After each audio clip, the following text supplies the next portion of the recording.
Hello, everyone, and welcome to today's Inside Energy and Utilities podcast. In today's podcast, we are rounding up the news stories that grabbed my attention, and we've got 4 to actually 6 news stories that I want to be discussing today. So the first one is Tesla. In May, Tesla applied for an electricity generation license, which has now been approved by Ofgem. It is believed that the aim is to develop virtual power plants for its auto bidder platform, which aggregates distributed energy resources and works to balance demand and supply. It's a very short story from Energy Live News, and it basically just states that the generation license has been approved. Very interesting to see how this plays out. Very interesting that Tesla is getting involved in the sort of generation license game, but it seems to be that this will be mainly for its auto bidder distributed energy platform.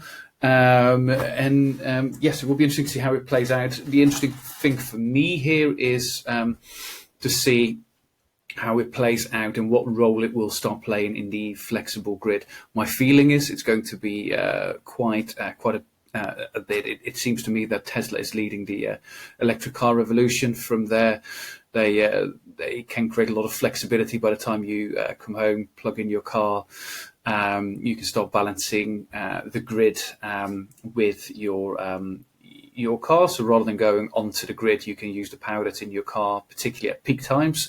So it seems to be a big move by Tesla and a big step towards a flexible grid. So eyes peeled on this one, but I'm very interested to see how this goes.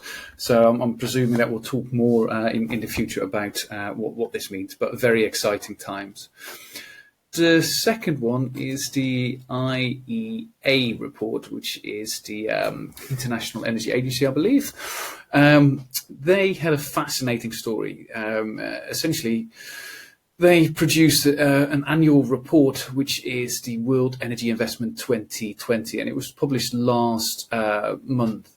And the Energy Agency basically describes a drastically altered energy market in the wake of the COVID-19 pandemic. It documents the largest fall in energy sector investment ever and uncovers historic shifts along the way, such as that for the first time ever, there will be more consumer spending on electricity than oil. It is fascinating.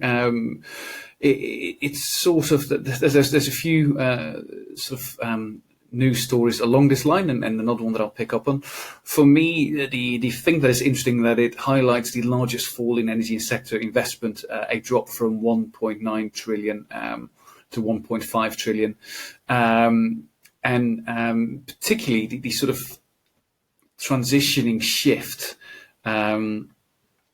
for consumer spending more on electricity than oil.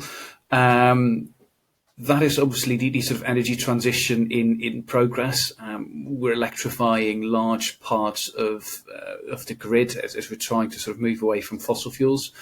And I think that the summary of the report is right. The sector will never be the same again. I think what is very exciting, if there's anything good to come out of COVID-19, I think some of the silver linings of that.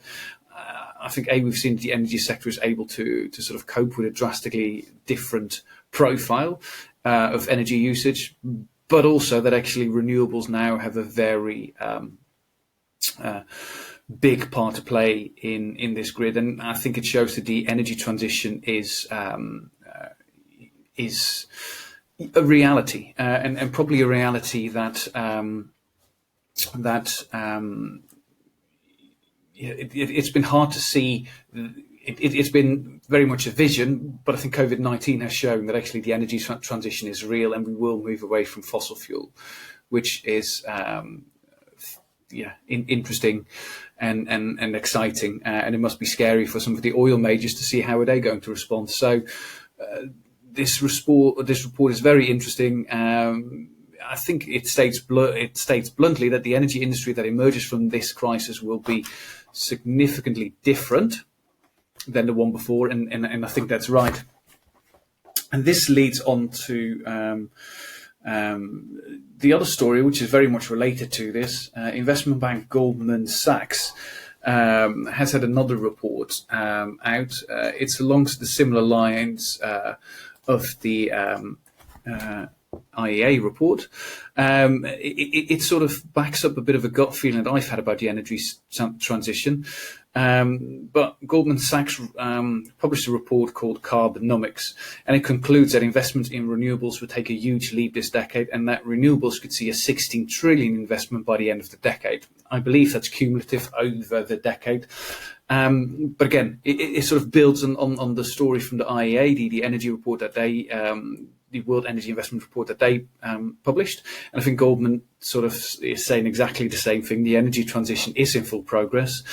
A lot of investment is moving away from fossil fuels into renewables, and that will only accelerate.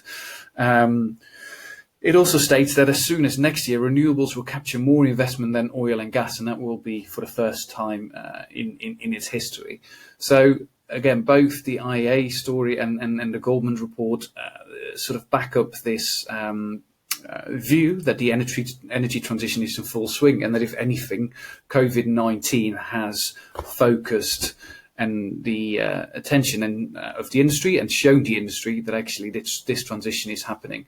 And I'd imagine if you're an oil major at this point, you probably realise that that you have to start looking at your net zero plans, and we've seen that your Totals, your BPs, your Shells have all committed to net zero, and I think COVID has brought that even in more sharp focus than it has been before. So I think it shows that the energy transition is in full swing. And then this leads me on to the third story. Now, they're all very much linked. That wasn't sort of the intention, but it has sort of grabbed my my attention, and they all seem to link. But this one is from SSE, who are saying they're going to spend more than 7 billion to help power the green recovery. Obviously, the green recovery alluding to the economic shock that we've already experienced and that we will experience due to COVID-19. But 7 billion is a big commitment, and it shows to me that SSE is really taking the transition to net zero very seriously, and that they're leading on this transition. So this report states that SSE is planning to spend more than 7 billion over the next 5 years to help power the UK's green economic recovery from the coronavirus pandemic. It also called previously for a net zero power system by 2040, and the other big part is that SSE has recently highlighted one of the biggest onshore wind farms, 580 million called the Viking project. This is a 443 megawatt Viking project on the Isle of Shetland.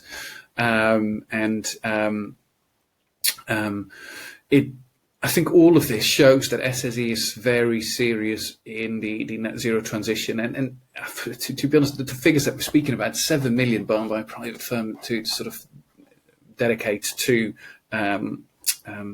the transition, it means that we'll spend 4 million a day on low carbon projects over the next 5 years. 4 million a day, that's incredible. Again, backing all of this up with the stories that we've had, the energy sector, the International Energy Agency saying the energy sector will never be the same again. Goldman Sachs stating, we will see a 16 trillion investment by the end of the decade into renewables, and SSE actually committing more than £4 million a day, or 7 billion in total, to help out a green recovery, shows me that the energy transition is in full swing, and that COVID-19 has really made this a vocal point. I think SSE should be applauded. It's incredible leadership in the energy transition, and it will be very interesting to see how the next 5 years look for SSE.